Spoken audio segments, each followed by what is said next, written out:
Hello and welcome to another Figma tutorial. Today we will be discussing micro animations and follow along step by step to create this micro animation. Let's get started.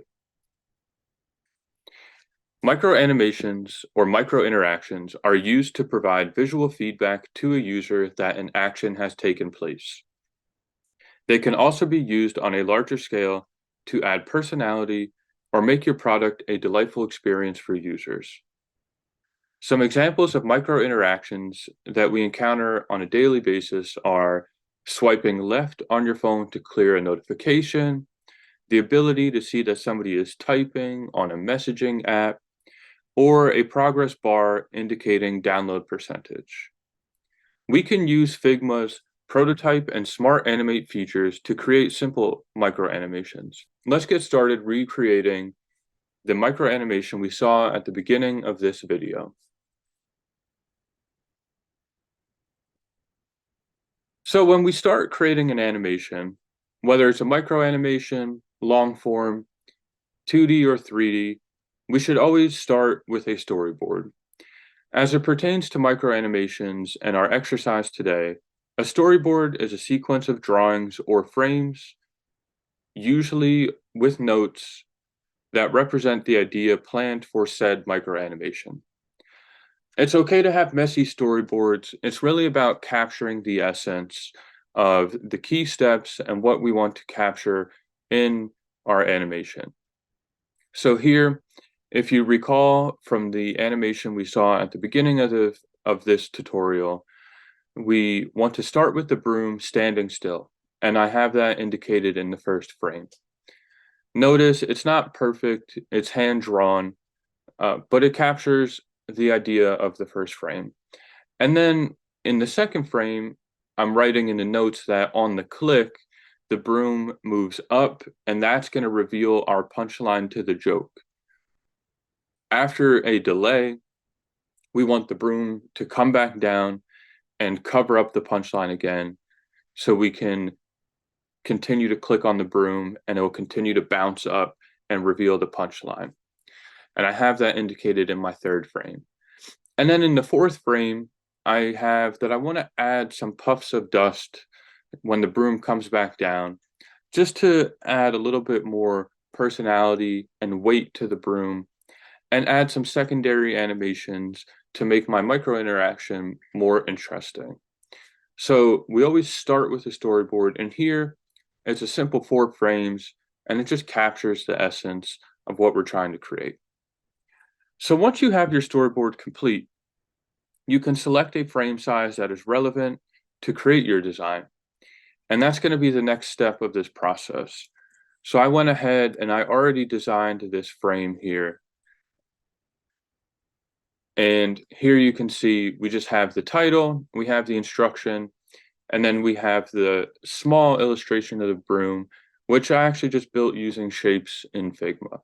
If I slide this to the left, you'll see that we have the punchline behind the broom, and that will allow us to achieve the reveal.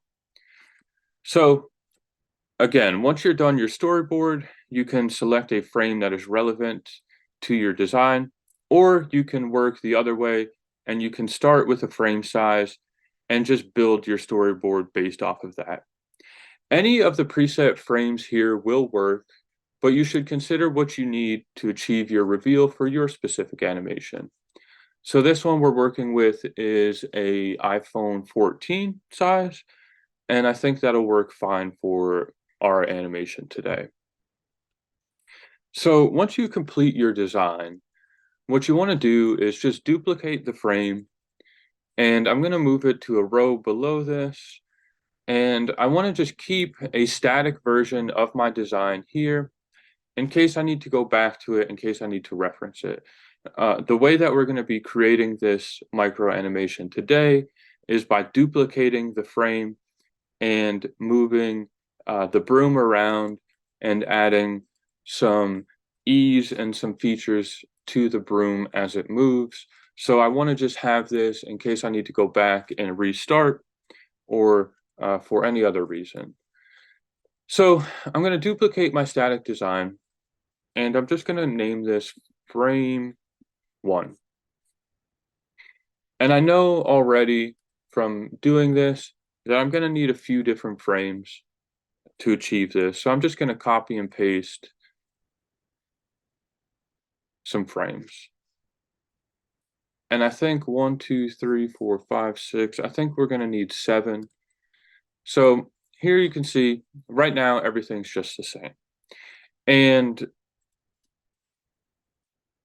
they're all named frame 1, 2, 3, 4, 5, 6, and 7. And this will help us keep organized.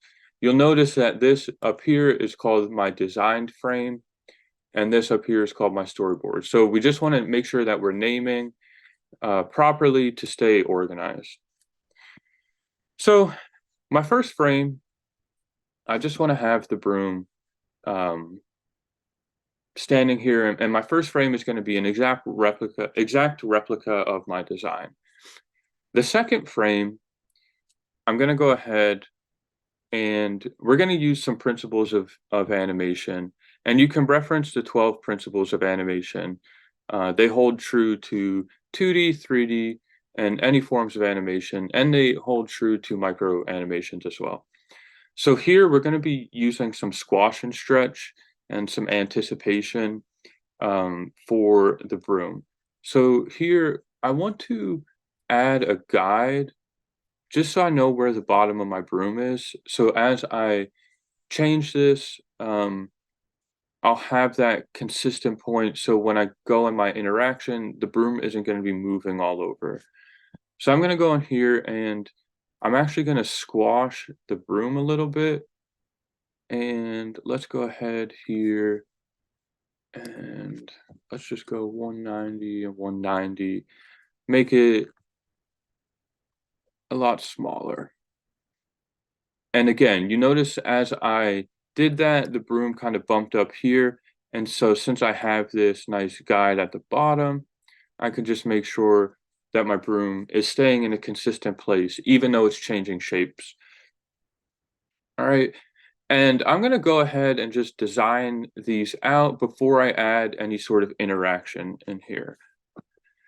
So after I have this broom squashed down, I think next I'm going to have the broom, I think, jump up a little bit here. So I know I want to move this up. And let's see, I probably want to squash this a little bit. So I'm just going to do 108 and 363. And I think that should be okay.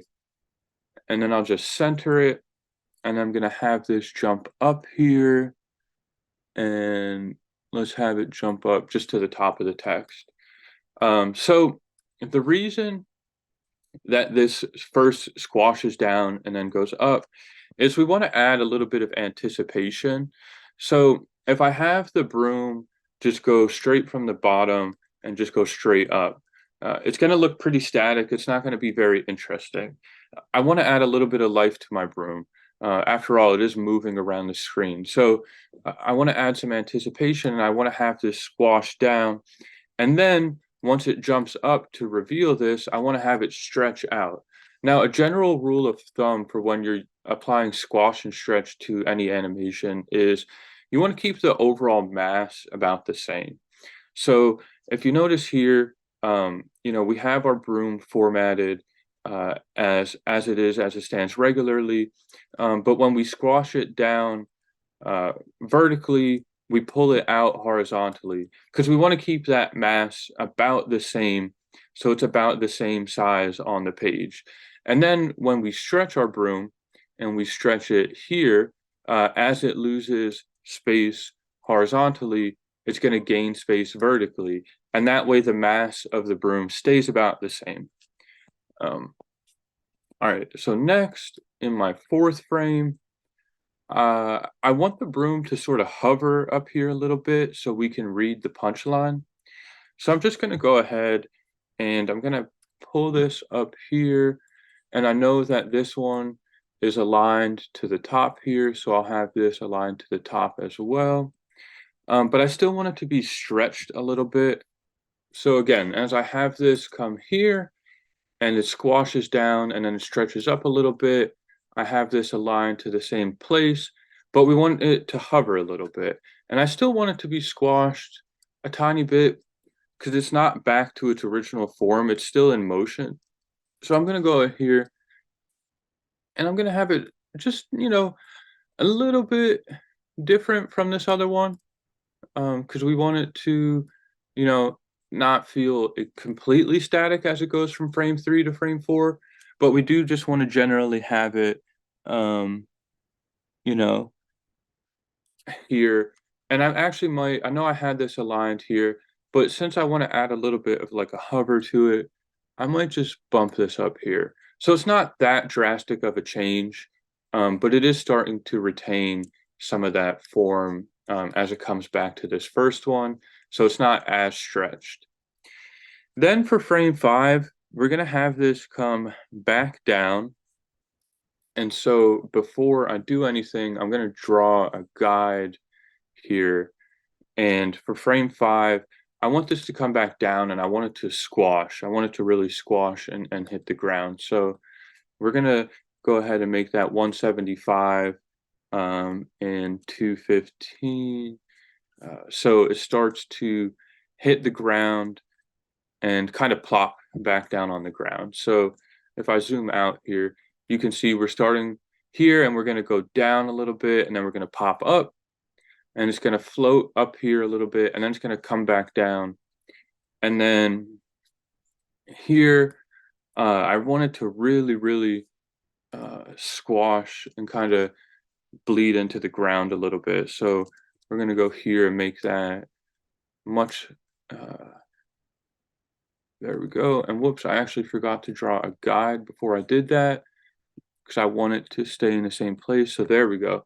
So I'll draw a guide now and then I'll go 230 by 150 and we'll bring that down. So again, as it gets more stretched horizontally, we're going to pinch it vertically and vice versa because we want to retain that overall mass of the object.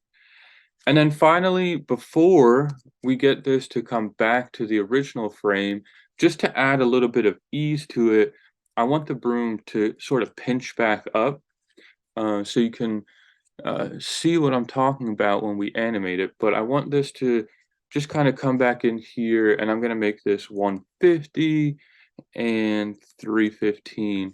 So it's almost exactly like the broom that we have originally, but if I just duplicate this and bring it over, you can see it goes up just a little bit and we want that because we want it to sort of come down, squash into the floor, and then sort of stretch back up. And then once it stretches back up, we just want it to sort of fall back into place. So generally speaking, this is what our animation will look like. We'll have it start here on the left, squash down, stretch up, sort of float here, reveal the punch line, and then it will come back down and it will squash into here. And then it will just sort of bounce back into place. So let's go ahead and start adding some animation and some interaction and some ease to it as well. So what I'm going to do is select my first frame and just to stay organized, I'm going to twirl these up because all of that kind of busyness is a little distracting to me. But what I'm going to do here on my first frame is I'm going to click on the broom and in my prototype tab here, I'm just going to drag this to frame 2. And from my storyboard, we know that on the tap of the broom, we want to navigate to the second frame. And so we're going to have this and let's go on tap, navigate to frame 2. And I'm going to choose Smart Animate. And you have Smart Animate. And with that, you have a bunch of different presets here. So you have ease in, ease out. You have these different gentle, quick, bouncy, For this, I think we want it to ease in to the next frame, and then you can set what you want that ease to be. So you can have it shorter, you can have it longer, and I think 300 should be okay, but I'm just gonna go to 350 just to test it out and see what it looks like. So before we even do that, as we're working, we want to just test this out and make sure that it looks okay. So here, I'll click on this. All right. And if you want to reset it without going back into your design, you can just go at the bottom here and just click this back. So right now, if I tap on the broom, it pinches down a little bit, and I think that's okay. That's okay. So let's keep it moving here. So that's my first frame. On my second frame, I'm going to go back to prototype, and then I'm going to actually just select this whole frame and draw a noodle to the third frame. And rather than on tap, because I don't want to have to click the broom every single time, I want it to just happen after a delay. So I'm going to set this to after delay, and let's go ahead there. And then you can choose the delay. So you can choose how long you want it to delay before it moves into the next step. And 800 seems too long, so I'm going to put it at 100. And the reason I'm having some sort of delay here is because I really want it to kind of fall down and kind of like squash into the ground and then jump up quickly. So I want to have a little bit of a delay here. And um, let's go ahead and we'll have that navigate to frame 3. We want it to smart animate, and we do want to have that ease. And let's just make it a little shorter this time and go to 300. So I'm just going to go ahead and test that again.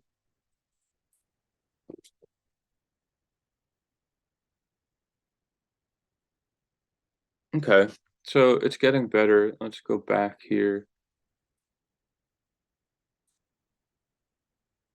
All right, nice. So yeah, you can see when you tap it. Oops, I went back one too far. When I tap it, okay, so we're getting there. So now we have frame 3, and I want to add a noodle to frame 4. And again, so we want this to be after delay. And I don't want to have a delay all the time because then it's going to make my animation choppy. So here, I'm just going to change it to the minimum 1, and we're going to have frame 3 navigate to frame 4, and we're going to continue with that smart animate. But we want to have it hover at the top here. So with that ease, I'm just going to change this to 500 because I want the broom to sort of like float at the top a little bit so we have time to look at our punchline. And then from frame 4 to frame 5, again, we want to have that delay. Um, so I'll change it to after delay, but we're gonna have just a little bit of a float there, a little bit, and then we want to ease it in. But I think 500 is gonna be too much, so we're gonna change that to 350.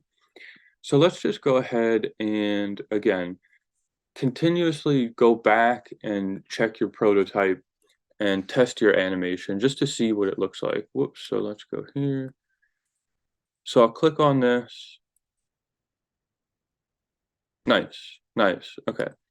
So if I twirl back, you'll see when I click on it, kind of floats and then comes back down. Let's just watch it one more time. So I click the broom, it floats at the top, and then it kind of squashes back down. Cool. All right. So let's go back here. And then I'm going to bring this over. And again, this is going to be after delay. So we'll change this back down. And let's see, we probably, we don't want too much of a delay, but I don't want it to be instant. I want it to be very, very subtle. So I'm just going to put it at 5. And let's go ahead and have that ease in. And let's just keep it how it is for now, like this, because I just want to kind of see what that's going to look like. And then we'll have this, and this will also be after delay.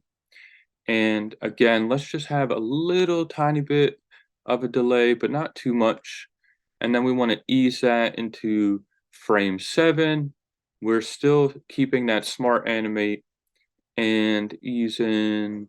Let's make it about 250. Okay, so let's see how that looks. So let's just go to our prototype.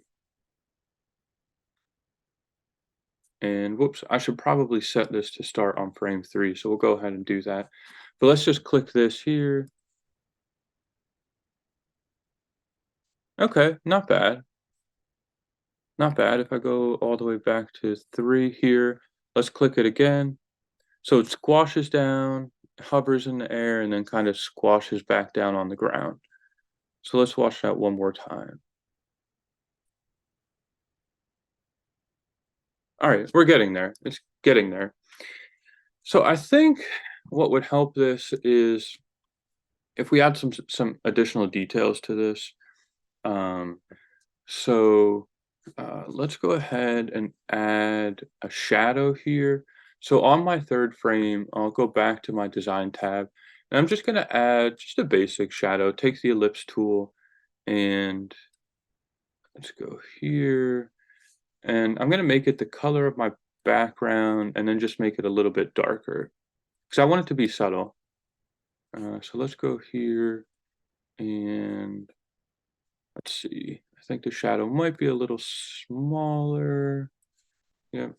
And then let's just duplicate that because it's still in the air on frame 4, uh, but it's a little bit higher.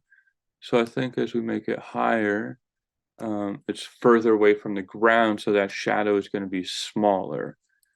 So it's just a little bit of a subtle move here. So let's go ahead and just test that. Oh, and I keep forgetting to set that. Let's go ahead. All right, that wasn't bad. It sort of adds just a little bit more and it makes the animation feel a little more believable. Okay. And then if you remember on my storyboard, the last part is I wanted some dust to kind of pop up, and I think that will add a little bit to these last frames. So I'm going to go ahead and I'm actually going to jump in my other file and cheat a little bit here, but I'm going to copy these little puffs that I made. And let's go ahead here and I'll bring them down. And I think that will be nice. And then, let's see, as the broom continues a little bit, we want those probably to shrink a little bit there. Because we sort of want them just to like fade out. Um, let's go ahead there.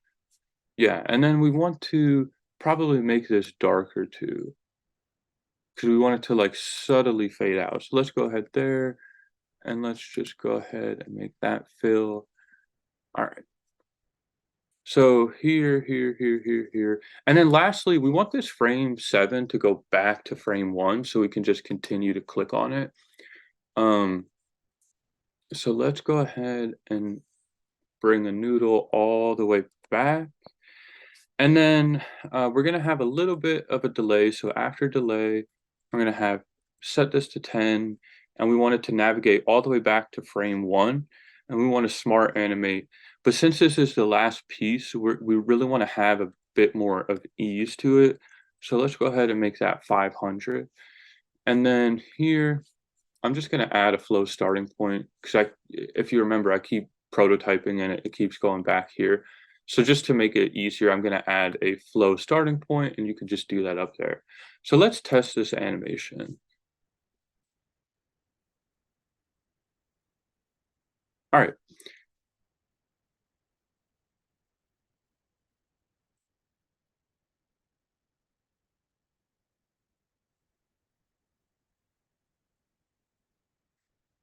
So it looks like these puffs of smoke aren't showing up. And I wonder why.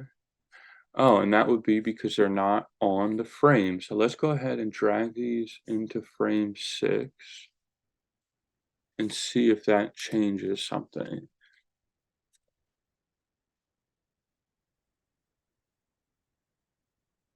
Yeah, there we go. Nice, nice, nice. So we jump up. So we squash down, we jump up.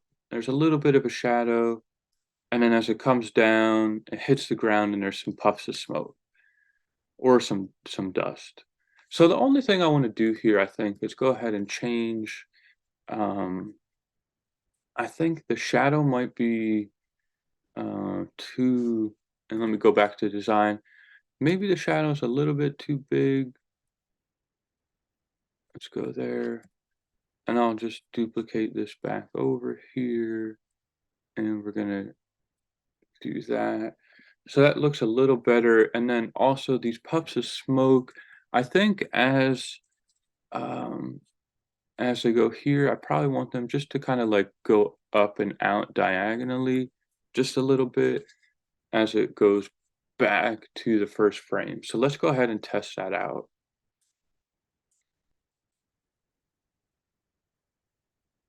Ah, there we go. Nice, nice, nice, nice. So we click on it, it sort of squashes down, comes up, hovers a little bit, and now we can ask, why was the broom late? Click on the broom to find out. And we'll tap on the broom because it overswept. So we have it go up, and that looks pretty nice. So I think we're happy with that. So I'm going to come back here. So if I click on my prototype, you can see I went frame by frame to add that.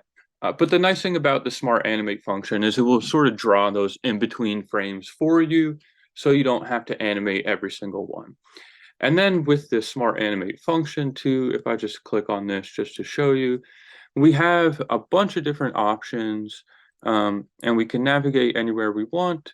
And we have that Smart Animate that has all of these built-in ease in, ease out, some presets, gentle, quick, bouncy, and it also shows you a preview down here. So as you're working with your animation, consider the type of ease that you want to have, the type of interaction that you want to have, and consider what frames that you might need to build and what frames you can get away with not building because Figma will draw those in-betweens for you as well. So let's just watch this one more time and then we'll wrap it up here. Why was the broom late? Click the broom to find out. It overswept. Okay. Awesome. With that, we're going to end our Figma tutorial here today. Thanks for watching.